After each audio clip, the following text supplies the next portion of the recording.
Pessoal, Piaget, Vygotsky e Vallone. 3 nomes que são bastante cobrados no concurso. Antigamente, eu até falei isso para vocês na primeira aula. Antigamente a gente gravava muita informação. Então vamos fazer uma decoreba do que é, de quem foi o que, qual é a teoria de cada um. E vai ser sucesso lá na prova porque eles vão pedir as questões de forma conceitual, que é meramente o conceito que se aplica. Hoje em dia isso não é mais possível, porque as questões não são mais conceituais. Então a banca não quer mais saber se vocês sabem quem é ele, o que ele foi, que ano que ele nasceu, que ano que ele morreu. Eles querem saber se de fato a teoria que ele trouxe sobre o desenvolvimento da criança, vocês conseguem identificar isso quando vocês vão fazer um planejamento, ou se vocês se baseiam em algumas dessas teorias para construir a prática pedagógica de vocês, ok? Então, sobre o Piaget, algumas informações a título de conhecimento para formar uma base aí de conteúdo para vocês. Ele foi psicólogo, né, e epistemólogo suíço, e também biólogo. Então, assim, qual que é a base da biologia? O estudo da vida, certo? Ele estudou exatamente isso, observando os próprios filhos. Ele começou a observar e fazer um estudo em cima sobre como as crianças aprendem. Então, né, ele, na época que ele começou a pensar sobre isso, existiam 2 teorias mais predominantes ali, que vai trazer mais pra frente. Uma delas é o behaviorismo e a outra eu não lembro o nome, mas eu vou botar em algum slide para vocês. E o que essas teorias diziam? Ou que a criança era meramente receptor de conhecimento, que é a escola tradicional, que a gente senta, abre uma caixa na cabeça, a professora vai falando tudo que ele sabe e vai entrando, que a gente sabe que não é assim que funciona. E a outra era que o meio influenciava absolutamente só o meio, né? Não só o professor, eram 2 teorias bem distintas. Ele percebeu que não era bem assim de fato e ele criou a própria teoria dele de como as pessoas aprendem, como as crianças aprendem. Vamos falar de criança porque é a base ali do aprendizado, né? Então, ele criou a teoria do desenvolvimento cognitivo. Novamente, se a gente for se atentar para a palavra, né, uma teoria, ou seja, ele fez alguns estudos, ele fez observações, passou por um processo sistêmico, onde ele pôde comprovar que, de fato, olhando um percentual de pessoas, aquilo se repetia em muitas delas. Então, isso é uma base teórica para a gente conseguir dizer que, de fato, isso existe mesmo. É uma comprovação científica, digamos assim, tá? Do desenvolvimento, né? Do desenvolvimento da pessoa, da criança, do ser vivo, cognitivo, que vem da mente, cognitivo, né? Porque a gente, da forma como o cérebro processa algumas coisas.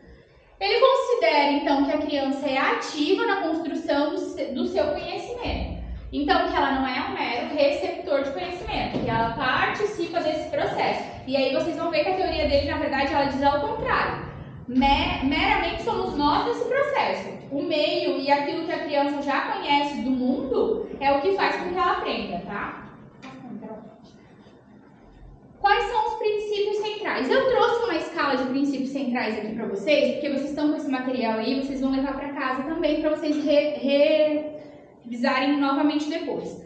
Mas depois vocês vão ver cada um desses itens, tá? Interacionismo. Então, o conhecimento surge da interação entre o sujeito e o meio. Novamente, ó, interação, interacionismo, ok?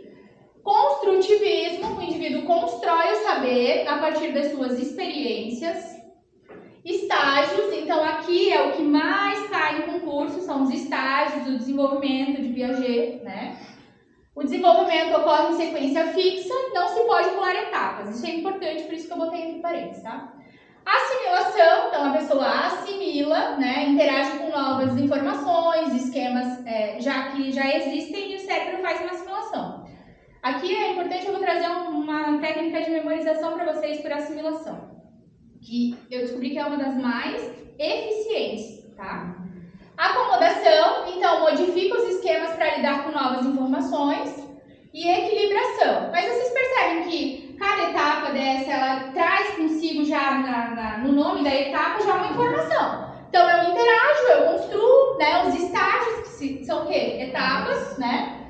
A assimilação eu estou assimilando e a acomodação é informação nova que o meu cérebro acomoda. E equilibração, quando eu consigo equilibrar essas 2 etapas aqui, ok? Carol, passa pra mim. Interacionismo, então, o que é? O conhecimento ele não vem só do ambiente, como no behaviorismo. nem só da mente, como no inatismo. Eram essas duas teorias que predominavam lá na época do Piaget, ok? E é Jean Piaget, só para vocês saberem que eu trouxe ali o Piaget, né? Ela surge da interação ativa entre o sujeito e o meio. Então, quando ele existiu, lá na época dele, tinha as duas teorias e ele percebeu que não era só nenhuma e nem só outra, que existia um equilíbrio entre elas, ok? Por exemplo, uma criança aprende sobre plantas cuidando de uma horta. Ela observa, pergunta, manipula, testa hipóteses, ok? Em prova, a criança é um sujeito ativo na relação com o meio, tá? Por exemplo, um exemplo que é bastante utilizado, vamos pensar aqui, no contexto familiar dessa criança. Então, ela, lá na casa dela ela tem um cachorro, certo? Mesmo antes do primeiro estágio do desenvolvimento, que vai de 0 a 2 anos. 0 a 2 anos é o primeiro estágio. Ela tem um cachorro lá na casa dela e ela já interage, ela sabe que é o cachorro, que é o au-au, aí ela vai passear lá num lugar onde tem cavalo, ok? Quando ela vê o cavalo, ela pensa que é um cachorro, porque ela faz uma assimilação com aquilo que ela já conhece, ok? Essa é a outra etapa ali, ela assimila. Então ela viu o cavalo, lembrou do cachorro, assimilou que era um cavalo, mas não, é um cachorro. Aí a gente explica para essa criança. Aí entra o papel do professor, né, didaticamente falando. Olha, não é um cavalo, não é um cachorro, é um cavalo, é diferente, olha, é maior, ele é assim, ele é assado. A gente começa a mostrar as características para essa criança. E aí o que ela faz? Uma acomodação dessa informação no cérebro dela. Então agora ela sabe que cavalo é diferente de cachorro e essa nova informação que ela experienciou ali na prática, que ela teve essa experiência, ela acomoda no cérebro dela. Então mentalmente ela cria um novo roteiro de informação. Vocês estão entendendo até aqui? Ok, beleza. Como que as bancas... Hã? Daí não vai pedir para ninguém falar. Eu não vou pedir. Como que as bancas cobram isso? Conceito puro, que é aquilo que caía antigamente, mas que às vezes a gente acha uma questão perdida aí conceitual, ok? De acordo com a teoria de Piaget, o conhecimento é construído unicamente pela influência do meio. Falei pra vocês no início que era o quê? Meio e aquilo que tem ali, ó. Que é o sujeito e o meio. Então não é unicamente pelo meio, ok?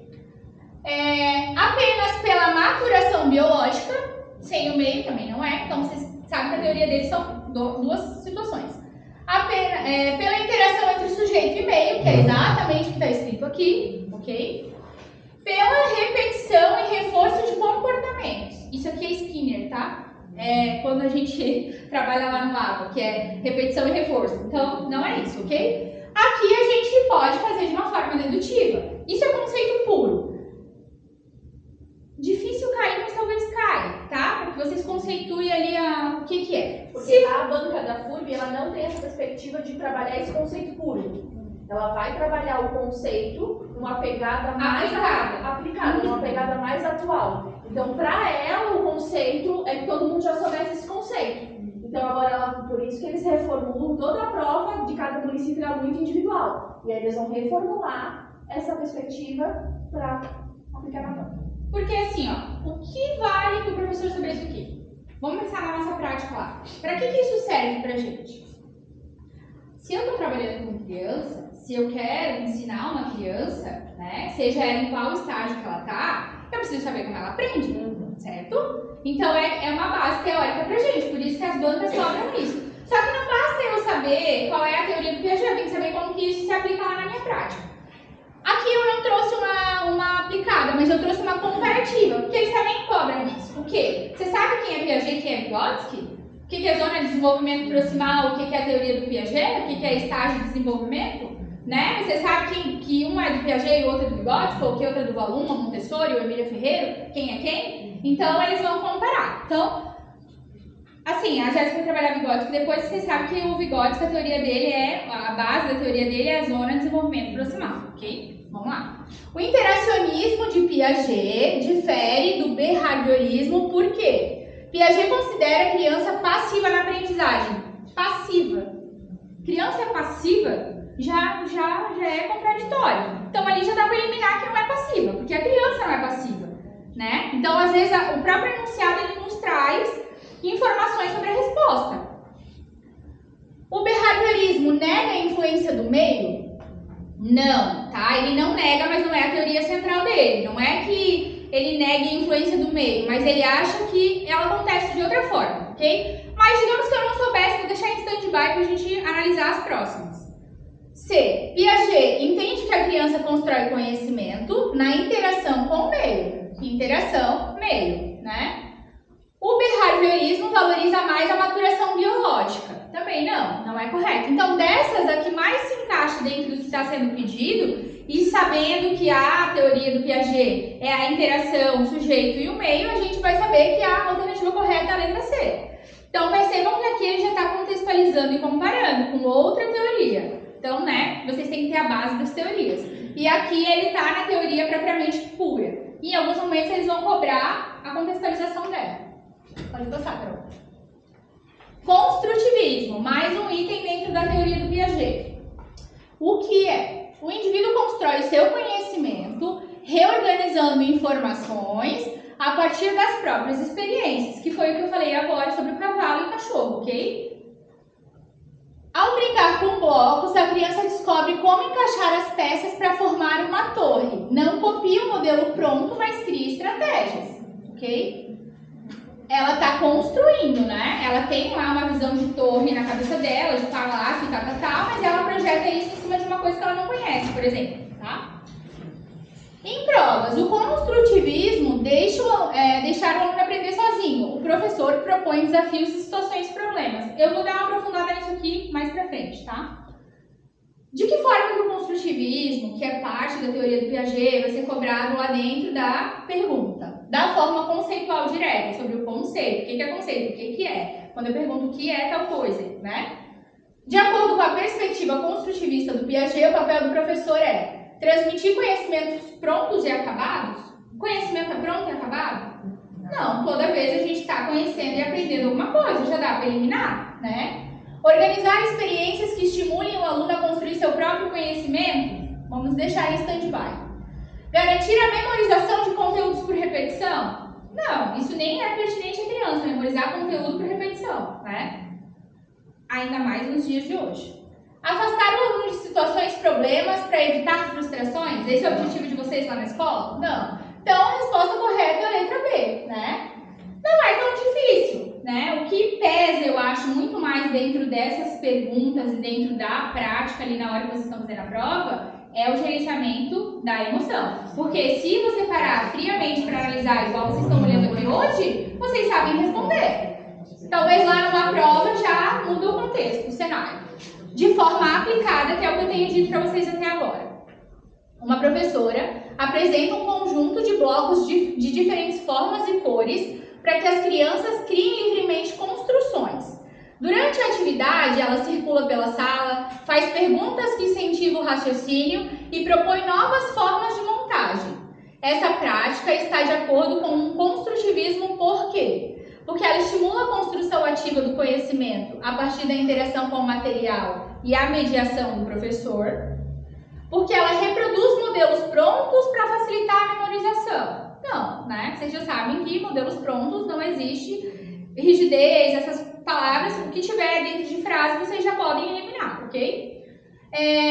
Controla totalmente a ação do aluno, garantindo resultados iguais para todos?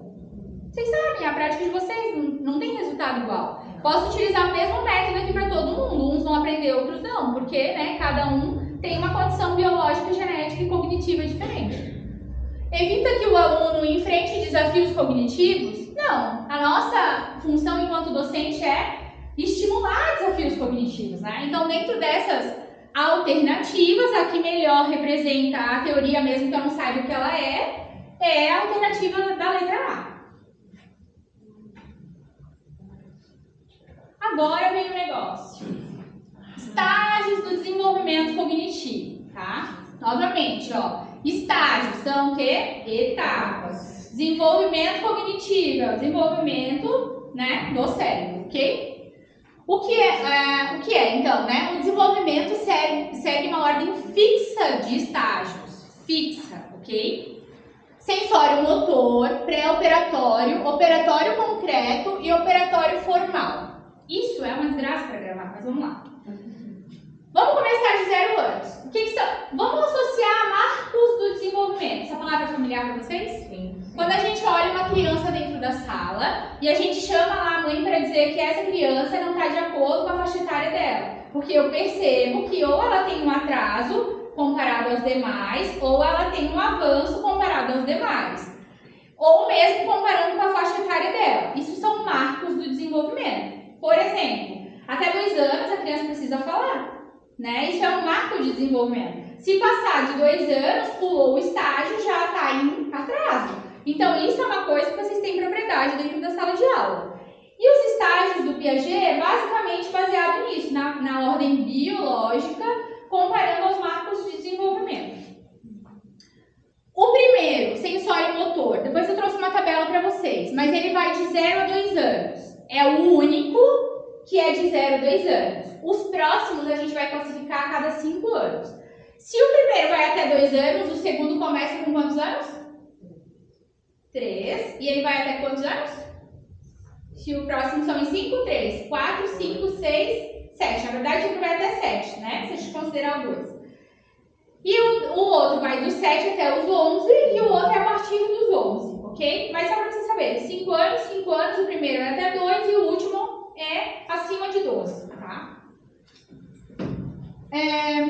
Isso aqui é muito importante, tá? Não é possível pular os estágios, embora a idade de entrada possa variar um pouco. E vocês vão ver isso na prática depois aqui na questão. Nenhuma criança desenvolve raciocínio abstrato formal sem antes passar por operações concretas.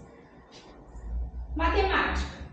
Tem bases de aprendizagem, não tem? Se eu quero fazer uma conta de multiplicação, eu preciso dominar a base que é o quê? Adição e subtração. Se eu não souber adição e subtração, eu não posso pular e começar lá ensinando meu aluno a aprender a multiplicação, correto? Ele tem algumas etapas que são fundamentais para que ele consiga desenvolver outras. É por isso que essas etapas são físicas. São fixas, aliás, porque ele precisa primeiro desenvolver algumas coisas, tá? É isso que ele observa na criança. Vamos lá. Ele vai ter, eu vou explicar para vocês depois. Essa ordem é muito importante que vocês gravem. Por quê? Porque mesmo que eu não saiba exatamente qual é a idade ou qual é a classificação aqui da pergunta, mas eu vou saber que ele começa aqui, então eu sei que vai até 2 anos. Daqui ele vai partir até os 7, daqui dos 7 aos 11, daqui a depois de 11, 12 anos. Então, pra gente gravar tem um macetezinho aqui, SPC, que vocês podem associar na cabeça de vocês. Serviço de Proteção ao Crédito, São Paulo Futebol Clube, né? Então, SPC, sobrou a letra F e vai ser a última. São 4 iniciais, correto? Sensório, motor, então o S, pré-operatório, o P, concreto, na verdade ele é, se eu não me engano, é operatório concreto a teoria, mas para vocês saberem que é o concreto, né, que é o que vai se concretizando, e o último formal, SPC, F. Tem mais uma outra macetezinho, mas eu acho que está um pouquinho mais para frente. Vamos analisar as perguntas na forma conceitual direta. Isso aqui cai, esse tema, ele cai na forma conceitual direta, tá? Sobre os estágios do desenvolvimento cognitivo, segundo Piaget, assinale a alternativa correta. Os estágios, eles podem ocorrer em qualquer ordem. Por quê? É fixo. Porque eles são fixos. Então, eles não podem acontecer em qualquer ordem. Porque a criança precisa primeiro passar pela parte motora, explorar o mundo, pegar, engatinhar, andar, né? Então, esse sensório motor aqui, ele está relacionado a isso, a parte motora da criança. É base para outras coisas, ok? Já eliminamos a letra A. O estágio pré-operatório caracteriza-se pelo pensamento lógico abstrato. Se eu não sei, vou deixar em stand-by. C. O estágio operatório concreto é marcado pela capacidade de realizar operações mentais em situações reais e tangíveis. Aqui, eu vou falar agora para vocês que essa capacidade aqui, lógica abstrato, porque primeiro, o que remete a abstrato? Não é uma associação, é algo mais abstrato, é um conceito isolado. Então, eu tenho que ter algumas capacidades antes, para depois eu pensar em coisas abstratas, ok? Então, ele é pertinente aqui, ó. Ele não é pertinente a essa que está sendo pedida, tá? A criança pode atingir o pensamento formal sem passar pelo operatório concreto. Mesma coisa da primeira, por que não? Porque os estágios são fixos. Então, ela não pode queimar etapas, ela não pode pular, são estágios. Então, eu tenho que passar por um, depois para o outro, depois para o outro, depois para o outro, ok? Então, a resposta correta é a letra C e tem uma explicação. Então, no operatório concreto, há pensamento lógico, mas aplicado a objetos concretos. A ordem dos estágios é invariável, então ela não varia. Foi o que eu expliquei para vocês. Essa daqui é a palavrinha que anula essa opção, tá? Outra forma que eu usaria para raciocinar se eu não tivesse certeza da teoria é olhar a idade e a faixa etária de cada um. Então, né, por exemplo, ele fala aqui, o estágio operatório concreto, qual é a faixa etária? 7 a 11 anos. Né? Isso vocês vão ter que gravar. Essas informações sim, tá? Caracteriza pelo pensamento lógico abstrato. Eu já ia olhar, 7 para 11 anos tem pensamento abstrato? Não, então é uma outra forma da gente estar eliminando essa questão aqui, tá? Estratégia de vocês decorarem, assim, nesse período, é colar post-it em vários lugares onde vocês consigam visualizar com frequência. Por exemplo, se eu tenho uma mesa de estudos, ou se eu tenho na geladeira, na porta do banheiro, em qualquer lugar. Então, fixando alguns conceitos em alguns lugares que na hora que você bater o olho, você vai lembrar aquilo. Então, são estratégias mais simples que são pegadas para você olhar. Então, eu vou começar a processar novamente o que eu estou aprendendo acerca disso. Então, colocar cada estágio no post-it espalhando, assim, para essa visualização rápida. Tem outra pergunta sobre a ordem e a idade, tá? Então, se eu soubesse esse macete aqui, eu já saberia responder essa daqui. Começa com a letra S, SPC. Qual que não começa? A C não começa, a C já tá fora. Temos duas. A próxima letra é a P. A próxima letra aqui é qual? S, já tá fora. Aqui estaria dentro ainda. Aqui já estaria fora porque, né, começou fora. E aqui estaria fora, então só me sobra uma alternativa. Entende? Então, ali, a resposta correta é a letra B. Então, isso daqui eu acho que vai, talvez, salvar vocês ali na hora da prova. Outra. Daí, eu não vou lembrar de SPC, F. Outra sugestão seria essa frase aqui. Sapiens constrói formas. Né? Formal, concreto, aqui do primeiro que é sensório e motor e o segundo é pré-operatório. Tá? Então, seria outro macete para vocês conseguirem decorar essa sequência dos estágios do desenvolvimento, tá? Eu trouxe mais uma questão de concurso e essa daqui, ela está fazendo uma contextualização, tá? Então, vou ler com vocês. Um aluno de 9 anos é capaz de classificar objetos, compreender conservação de massa e volume, mas ainda tem dificuldade de resolver problemas de forma hipotética e abstrata. De acordo com o Piaget, em qual estágio ele se encontra? Primeiramente, ele tem quantos anos? 9. Então, vamos pela base. Se ele está com 9 anos, ele está dentro de qual estágio? O terceiro estágio, correto? Ok. Ele pode se atrasar um pouquinho para entrar no estágio, mas essa não pode ser uma diferença tão gritante de idade. Então, se a gente digamos que eu não conseguisse ler nada do resto da pergunta, eu chutaria justamente nessa que já condiz com a idade da criança, tá? Vocês têm um xerox disso aqui, e aqui está um esquema mental de como essa questão pode ser resolvida. Eu não vou entrar um pouco mais porque tem mais conteúdo e a gente não vai conseguir fechar no ciclo do tempo que a gente tem.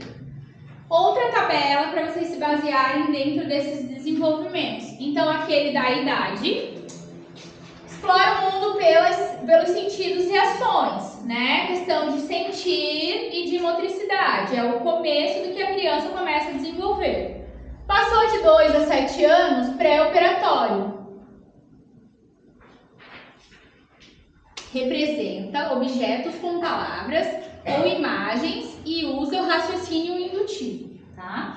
Aqui tem algumas outras coisas, eu acho que de qualquer forma eu vou mandar o slide para vocês depois, tá? O operatório concreto, não consigo ler o que está escrito, e o operatório formal. E tem a classificação por idade aqui. Pode passar,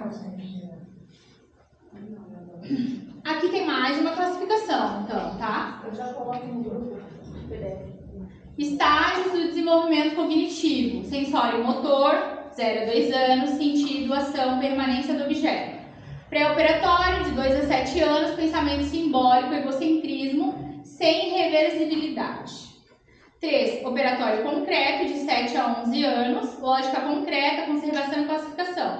E operatório formal, pensamento abstrato, hipótese e dedução. Então, percebam que a criança vai passando por um processo de maturação biológica, que é a teoria central do desenvolvimento do Piaget, ok? Pode passar, Carol. Eu acho que, assim, essas informações ali, o que dentro de cada área desenvolve o que, barará, não é muito relevante. Acho que só pela redução da idade, né, e da sequência dessa faixa de estágio, já é interessante que vocês gravarem para as provas e para as questões, tá? O último, não sei se é o último, mas é um dos últimos. Depois dos estágios, tem o processo de assimilação. Não, tem equilibração. Incorporar novas informações e estrutura mentais já existentes sem alterar muito essa estrutura. Por exemplo, uma criança que já conhece o cachorro, vê um lobo pela primeira vez e o chama de cachorro, que foi o exemplo que eu dei para vocês do cavalo, né? Em prova, é quando adaptamos a realidade às ideias que já temos. Então, ele está conhecendo um contexto diferente, mas ele já possui algo gravado dentro da cabeça dele sobre alguma relação, né, com o lobo ali, e ele vai modificando, vai assimilando. Ele primeiro vai assimilar. Então, ele é o primeiro, né? Isso é significativo para o desenvolvimento da criança. Por quê? Primeiro, ela precisa perceber que há algo em comum com algo que ela já conhece. Então, ela faz essa assimilação. Como que isso cai dentro de provas? Vamos aqui por situação de cotidiano. Essa vocês leem depois. Uma criança conhece a categoria pássaros, como animais que voam. Ao ver um morcego pela primeira vez, ela diz, olha o passarinho. Esse processo, segundo Piaget, é um processo de acomodação, assimilação, equilibração ou generalização. Generalização nem faz parte dos processos do Piaget, então já está fora, tá? Acomodação, assimilação e equilibração. Ela está assimilando, né? Aqui é fácil, ela assimila com algo que ela já conhece. Então, vocês podem descartar as outras. Tem uma outra tabela que vai estar aqui dentro, se eu não me engano, que existe aqui uma dificuldade nesses dois conceitos, que eles são um pouco parecidos. Mas tem uma tabela de diferença para vocês mais pra frente.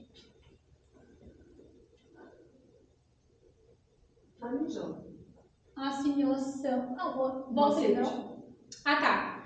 É porque eu fiz 2 slides sobre assimilação com mais uma questão para vocês responderem, tá? Mas seja para lembrar. Assimilação. Assim que eu já pensava, então ele já tem uma estrutura sobre o que é tal coisa que ele está aprendendo naquele determinado momento. E a acomodação. Acomoda, muda o esquema. Então, ele já pensava que era um cachorro. Ele entendeu que é um lobo. Entendeu as características da diferença do lobo. Ele vai acomodar dentro da cabeça dele mais um compartimento de informações. Então, não tem só cachorros, existem lobos, existem cavalos. Ele vai abrindo alguns esquemas cognitivos para acomodar todas essas informações, tá? Nossa, no caso.